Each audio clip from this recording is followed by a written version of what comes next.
protests in Iran stretch. የቴህራን አደባባይ በአመፀኞች እየተጠለቀለቀች ነው። ሙሽታብ የአሜሪካን ጥቃት ሲጠባበቁ የኢራን ወጣቶች መንግስታቸውን ለመጣል ከውስጥ ተነስተውባቸዋል። የኢራን ተቃዋሚዎች ደግሞ ወደ አደባባይ ወጥተው የሥርዓቱን ሐውልቶች ማፈራረስን ተያይዘውታል። የኢራን ጦር እርምጃ አላገዳቸውም። ተቃዋሚዎቹ ቴህራንን በቁጣ ያንቀጠቀጡ ነው። የአሜሪካን ሚሳኤል የተቋቋመው የሙሽታብ ኻሜኒ አስተዳደር አሁን የህዝብ ማዕበሉን መቋቋም ያቃተው መስሏል። በኢራን ስለተቀሰቀሰው ቁጣና አመጽ በሰፊው መረጃችን ይዘናል። ቻናሉን ሰብስክራይብ በማድረግ እይታዎትን ይጀምሩ። ቪዲዮውን ላይክ ማድረግ ደግሞ ቀዳሚ አድርጉ። መልካም ቆይታም። በቴህራን ወህኒ ቤቶችና እንዲሁም በደንብ በታጠቡት የፓክዳሽት ጎዳናዎች በለውጥ ፈላጊ ኢራናውያን ዳግም ተጥለቅልቋል። በጥሪ የተቀሰቀሰው ያንን ታላቅ ህዝባዊ አመጽ ተከትሎ በቁጥጥር ስር ውለው ከነበሩ ወጣቶች መካከል መሪ የነበረው ኢህሳን ሆስኒፑር የሞት ፍርድ ተፈርዶበታል። ከዳር ወር ጀምሮ የተቀሰቀሰው የተቃውሞ ሂደት ተራ የህዝብ ቁጣ ብቻ አልነበረም። የሀገሪቱ ገንዘብ ወይም ሪያል በአሰቃቂ ሁኔታ መውደቁ፣ የኑሮ ውድነቱ፣ የቤተሰብ በጀትን ማውደሙ፣ ከፍተኛ የሥራ አጥነት መከሰቱና መሰረታዊ ፍጆታ ዕቃዎች ስር በሰደደ መልኩ እጥረት ማጋጠሙ የጫረው ይህ ንቅናቄ ከዳቦ ጥያቄ ወደ ቀጥተኛ የኢስላማዊቷ ሪፐብሊክ ስርዓት መነቅነቅ ጥያቄ ውስጥ በፍጥነት ተቀይሯል። ተቃዋሚዎች ከ1979 አብዮት በፊት የነበረውን ሰንደቅ ዓላማ እያውለበለቡ በከፍተኛው መሪ አያቶላ አሊ ኻሜኒ ላይ የሚቃወሙ መፈክሮችን እያስተጋቡ ከቴህራን እስከ ራሽት፣ ኢስፋሃንና ከዚያ በላይ ባሉ ከተሞች መሰረታዊ የሥርዓት ለውጥ እንዲደረግ ጮኸዋል። በወርሃ ጥር መጀመሪያ ላይ አመጹ መላውን ሀገሪቷን አጥለቀለቃት። የእስላማዊቷ አብዮት ጥበቃ ጦርና የባሲጅ ሚሊሻዎችን ጨምሮ የመንግስት የደህንነት ኃይሎች አሰቃቂ በሆነ የኃይል እርምጃ ምላሽ ሰጡ። በሁለት ቀናት ውስጥ በታሪካዊው የራሽት ገበያና መሰል ስፍራዎች በተፈጸሙ የጅምላ ግድያዎች በአንድ የጭካኔ ጥቃት በመቶዎች አልፎ ተርፎ በሺዎች የሚቆጠሩ ዜጎች ሕይወታቸውን እንዳጡ ተዘግቧል። ስናይፐሮች በየህንጻቸው መቆማቸው፣ የአደጋ ጊዜ የሕክምና አገልግሎቶች እንዳይደርሱ መታገዳቸውና አስክሬን በጊዜያዊ የሬሳ ማቆያ ቦታዎች ላይ መከመራቸው ተጠቁሟል። የሟቾች ቁጥር ከ6000 እስከ 7000 የሚደርስ ሲሆን የተቃዋሚዎች ወገን ግን ያልተረጋገጡም የሆስፒታል መረጃዎችና የጠፉ ሰዎችን በማካተት የሟቾች ቁጥር ከ30000 በላይ ሊያሻቅብና ሊሻገር እንደሚችል ይገልጻሉ። የጥር ወር የጅምላ ጭፍጨፋ የተካሄደው ስርዓቱ ከፍተኛ የውስጥ ደካማነት ባጋጠመበት ወቅት ነበር። የአሜሪካና እስራኤል ጥምር የአየር ጥቃትም ከፍተኛውን መሪ አያቶላ አሊ ኻሜኒ ከዋና ዋና ረዳቶቻቸውና ከቤተሰቦቻቸው ጋር በቴህራን ውስጥ ገደላቸው። በጥቂት ሰከንዶች ውስጥም እጅግ በረቀቀና ጥንቃቄ በተሞላበት መንገድ እንደተፈጸመ የተገለጸው ይህ ጥቃት ኢስላማዊቷ ሪፐብሊክ ለ3 አስርት ዓመታት በላይ የመሩትን ግለሰብን ከመድረክ ለአንዴና ለመጨረሻ ጊዜ አስወገዳቸው። የስልጣን ሽግግሩ በፍጥነት ወደ ልጃቸው ወደ ሙሽታብ ኻሜኒ ያመራ ሲሆን በመጋቢት መጀመሪያ ላይ ተሰየሙ። ሆኖም ሙሽታብ እስካሁን ድረስ በአብዛኛው ከአይን የተሰወሩ ናቸው። ዘገባዎች እንደሚያመለክቱት በጥቃቱ ምክንያት ጉዳት የደረሰባቸው ሲሆን ካልታወቁ ሚስጥራዊ ስፍራዎች ሆነው በመልእክተኞች አማካይነት ስራቸውን በሚገባ እያከናወኑ ይገኛሉ። እንዲሁም በዋና ዋና መታሰቢያዎች ላይ አይታዩም። እስካሁን ለአሊ ኻሜኒ የተደረገው ይፋዊ የህዝብ የቀብር ስነስርዓት አለመኖሩ የውስጥ ክፍፍል መኖሩን የሚጠቁሙ ወሬዎች በስፋት እንዲቀጣጠሉ በር ከፍቷል። የኢስላማዊቷ አብዮት ጥበቃ ጦር ቁጥጥር የአብዮታዊ ፍርድ ቤቶችና የደህንነት መዋቅሩ አሁን ቢቀጥልም ዋናው ራስ ግን ደክሟል፣ ከሩቅ የሚዘወር ሆኗል። እንዲሁም ጥንካሬውን ለማሳየት እየታገለ ይገኛል። ከመጋቢት አጋማሽ እስከ ሚያዝያ ባለው ጊዜ ውስጥም በኢራን ቢያንስ 22 የፖለቲካ እስረኞች የተሰቀሉ ሲሆን ከነዚህ መካከል ቢያንስ 13ቱ ከጥር ወር ተቃውሞ ጋር የተያያዙ ነበሩ። ከአምነስቲ ኢንተርናሽናልና ከሌሎችም ተቋማት የተገኙ ሰፋ ያሉ መረጃዎች እንደሚያሳዩት ከየካቲት ወር ጀምሮ በደርዘን የሚቆጠሩ የፖለቲካ ግድያዎች የተፈጸሙ ሲሆን ወህኒ ቤቶችን ለማጽዳትና በህዝቡ ላይ ፍርሃትን ለመዝራት የተፈጸመው የፖለቲካ ያልሆኑ ክሶችን ጨምሮ የተገደሉ ሰዎች ቁጥር በመቶዎች የሚቆጠር ይሆናል።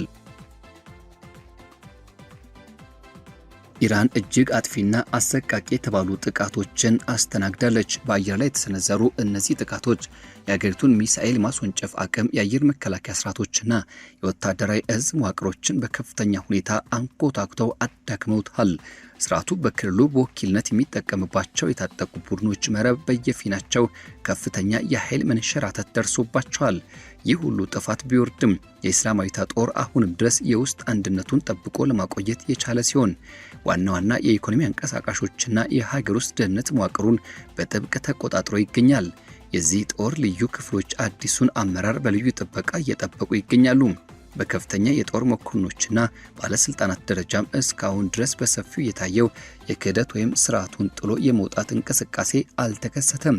ሆኖም ግን በስርዓቱ ላይ እየተመከረ የመጣው አጠቃላይ ጫና አሁን ላይ በግልጽ መታየት ጀምሯል። የኢኮኖሚ መፈራረስ ከተቃውሞቹ መከሰት ቀድሞ የጀመረ ሲሆን አሁን ግን ይበልጥ ወደ ከፋውና ጥልቁ ወደ ሆነው አሽቆልቁሏል። ዓለም አቀፍ ማዕቀቦች፣ በጦርነት ምክንያት የደረሱ ውድመቶችና ሀገሪቱ የገጠማት ዲፕሎማሲያዊ መገለል ቀደም ሲል የነበረውን ከፍተኛ የገንዘብ ግሽበትና የስራ አጥነት ችግርን ይበልጥ አባብሶታል። በከተሞች ጎዳና ላይ እጅግ በጣም ጠንካራና ከባድ የደህንነት ጥበቃ አሁንም እንደቀጠለ ነው። በተለያዩ የሀገሪቱ ክፍሎች፣ አውራጃዎችና ግዛቶች ውስጥ አልፎ አልፎ የሚቀሰቀሱ አለመረጋጋቶችና ሁከቶች አልቆሙም። ለተፈጠረው ቀውስ ዓለም አቀፉ ማህበረሰብ የሰጠው ምላሽ የተበታተነ ነው። የተባበሩት መንግስታት ድርጅት አካላት በኢራን ውስጥ ዘግናኝ ሰብአዊ መብት ጥሰቶችና አሰቃቂ ጭፍጨፋዎች የተፈጸሙ ባሉበት በዚህ ወቅት እንኳን ሳይቀር ሀገሪቱ በተለያዩ ዓለም አቀፍ ኮሚሽኖች ውስጥ እንድትሳተፍ በመፍቀዳቸው በአካሄዳቸው ላይ የአቋም መለወጥና ወጥነት ማጣት ክስ እየቀረበባቸው ይገኛል። የምዕራባውያን ዲሞክራሲያዊ መንግስት በሀገራቸው ውስጥ በሚኖሩ የኢራን ስደተኞች ብርቱ ተቃውሞችና በገዢው ስርዓት ወኪሎች አማካይነት በውጭ ሀገራት በሚከናወኑ እንደ የቅጥርና የቅስቀሳ ዘመቻዎች ባሉ እንቅስቃሴዎች መካከል በመፈተን ላይ ይገኛል። እንደ አምነስቲ ኢንተርናሽናል፣ ሂውማን ራይትስ ዎች እና በኢራን ሰብአዊ መብቶች ዘመቻ እንዲሁም የኢራን ሰብአዊ መብት ተሟጋቾች ያሉ ሰብአዊ መብት ድርጅቶች በሀገሪቱ ውስጥ የሚፈጸሙትን በደሎች ያለ እፍረት በሰነድ እያስደገፉ ይገኛሉ። ጥፋት በፈጸሙ አካላት ላይ ያነጣጠረው ማዕቀብ እንዲጣል፣ ተጠያቂነት እንዲሰፍንና ለኢራን የሲቪል ማህበረሰብ ድጋፍ እንዲደረግ ድምጻቸውን በከፍተኛ ሁኔታ እያሰሙ ይገኛሉ። በወርሃ ሚያዝያ የተደረሰው ተኩስ አቁም ስምምነትና ከዚያ በኋላ የተከተለው ዲፕሎማሲያዊ ጥረት ለስርዓቱ የተወሰነ መተንፈሻ ጊዜ የሰጠው ቢሆንም በአገር ውስጥ እየነደደ ያለው ህዝባዊ የቁጣ እሳት ለማጥፋት ግን የፈጠረው ምንም አይነት መፍትሄ የለም።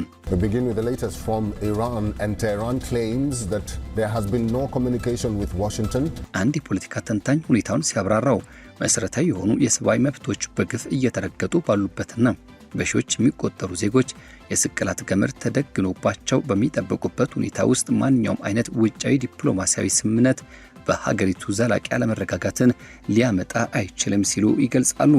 የአሜሪካ የስለላ ድርጅት ግምገማ ስርዓቱ በአጭር ጊዜ ውስጥ ይወድቃል የሚል ምልክት አለመኖሩን የጠቆመ ሲሆን አመራሩ አሁንም ድረስ ሳይፈርስ መቆየቱና የህዝብ ቁጥጥሩ እንደተጠበቀ መሆኑን አመላክቷል።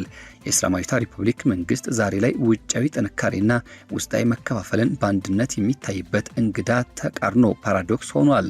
የኢራን ጦር በቁጥጥር ሂደት የፍትህ ስርዓቱ የሽብር ተግባራትና መንግስት ፕሮፓጋንዳ ማሽን በጥር ወር የተቀሰቀሰውን ህዝባዊ አመጽ ማግስት ለጊዜውም ቢሆን ገትረውታል።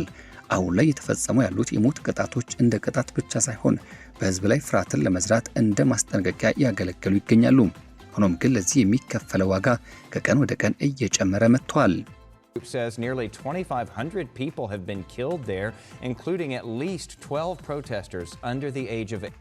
ስርዓቱ እየተጋፈጠ ያለው በቴክኖሎጂ የረቀቀ ከጊዜ ወደ ጊዜ ከሃይማኖታዊ አስተሳሰቦች እየራቀ የሄደና በገዢው ስርዓት ጭካኔና በኢኮኖሚ ውድቀት የተቆጣ ወጣት ህዝብ ክፍልን ነው። በአስራዎቹ ዕድሜ ክልል ውስጥ የሚገኙ ታዳጊዎች የሞት ፍርድ ተበይኖባቸው ወደ ስቅላት አደባባይ መወሰዳቸው መላውን መጪውን ትውልድ ይበልጥ ወደ አማጺነትና ወደ ለየለት አክራሪነት እየገፋው ይገኛል። በጦርነት ምክንያት የደረሰው ውድመት፣ ማዕቀቦች፣ የአመራር ብልሹ አሰራርና የአገልግሎቶች መቆራረጥ መላውን መዋቅር ወደ ፍጹም መደርመስ እየነዱት ነው። የባንክ ማሽኖች ከገንዘብ ባዶ እየሆኑ ሲሆን የዳቦ ሰልፎችም ከጊዜ ወደ ጊዜ እየረዘሙ ነው። በኃይል የተገደሉትና የስርዓቱ መስራችና ምሰሶ የነበሩት መሪ መወገዳቸውን ተከትሎ በቤተሰብ አባላት ላይ የደረሰው ሞትና የአዲሱ መሪ የመምራት ብቃት ጥያቄ ውስጥ የከተተም ከአይን የተሰወረና ምስጢራዊ ተተኪ ከስልጣን መንበሩ ላይ ተቀምጧል። ታሪክን እንደሚያስተምረን አምባገነናዊ ስርዓቶች እጅግ አሰቃቂ የሆኑ ጥቃቶችንና መከራዎችን ተቋቁመው ሊቆዩ ይችላሉ። ለምሳሌ በሶሪያ የበሽር አልአሳድ ስርዓት ፍጹም በሆነ የጭካኔ እርምጃ ብቻ ዋና ዋና የስልጣን ማዕከላቱን ለዓመታት ጠብቆ ለማቆየት ችሏል። ነገር ግን የኢራን ሁኔታ የተለየ ነው።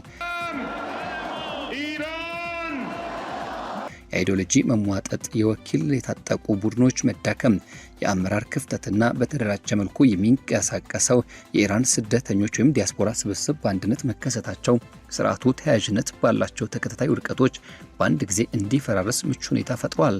አዲስ በሚፈጠሩ የኢኮኖሚ ቀውሶች ወይም በልሂቃን መካከል በሚታዩ ግልጽ ስንጥቆች ምክንያት ተቃውሞች በድጋሚ የሚቀሰቀሱ ከሆነም ስርዓቱ የሚወድቅበት የመጨረሻው የውሳኔ ነጥብ ተጠራጣሪዎች ከሚገምቱት በላይ እጅግ በፍጥነት ሊመጣ ይችላል። ኤህሳን ሆስኒፑር እና ሌሎችም የሞት ፍርድ ተበይኖባቸው የስቅላት ቀናቸውን የሚጠባበቁ በመቶዎች የሚቆጠሩ ወጣቶች የስርዓቱ ሰለባዎች ብቻ አይደሉም። ይልቁንም እነሱ የስርዓቱ መለወጥና መቃረብ የሚያበስሩ የለውጥ ነጋሪዎች ናቸው። ኢራን በታሪኳ ረዥሙ ከተባለው የኢንተርኔት ጨለማ ውስጥ እየወጣች ባለችበት በዚህ ወቅት ላይ መላው ዓለም ጥቃቶችን፣ ግድያዎችና የጅምላ አመፅን ተቋቁሞ የቆየው ገዢ ስርዓት በትኩረት የተከታተለ ይገኛል። ነገር ግን ይህ መቆየት የተገኘው እጅግ ዘግናኝ በሆነ የሰው ልጅ ህይወት መጥፋትና በከፍተኛ ተቃውሞ ውድመት ዋጋ ነው። Iran's president admitted the regime is at fault and የሚመጡት ጥቂት ወራትም ይህን የጭቆናና የሽብር ማሽን የኢራን ህዝብ ለክብሩ ለእድገቱና ለነጻነቱ የሚያደርገውን ጥያቄና ትግል እስከ መቼ ድረስ ጨቁኖ ማቆየት እንደሚችል የሚፈተንበት ይሆናል። አሁን ላይ የሞት ቅጣቶች እጅግ እየተፋጠኑ ባሉበት፣ ወጣቱ ትውልድ ሙሉ በሙሉ ወደ አማጺነት በተቀየረበት፣ ብሎም የከፍተኛ መሪው መንበር በማይታይበት የጥላ አመራር በተያዘበት የዚህ ታሪክ ወቅትም ኢስላማዊቷ ሪፐብሊክ በ47 ዓመታት ታሪኳ ውስጥ ወደ ፍጹም የውድቀት አፋፍ ከመቼውም ጊዜ በላይ እየተቃረበችና እየተንደረደረች ትገኛለች። የስርዓቱ ሙሉ በሙሉ መደርመስ ፍጹም እርግጠኛ ባይሆንም ከስርዓቱ በታች ያለው መሬት ግን በከፍተኛ የኃይል መንቀጥቀጥ እየተናወጠ ይገኛል። ዓለምም ከእንግዲህ ወዲህ ወደ ሌላ አቅጣጫ ሊመለከት ከቶ አይችልም።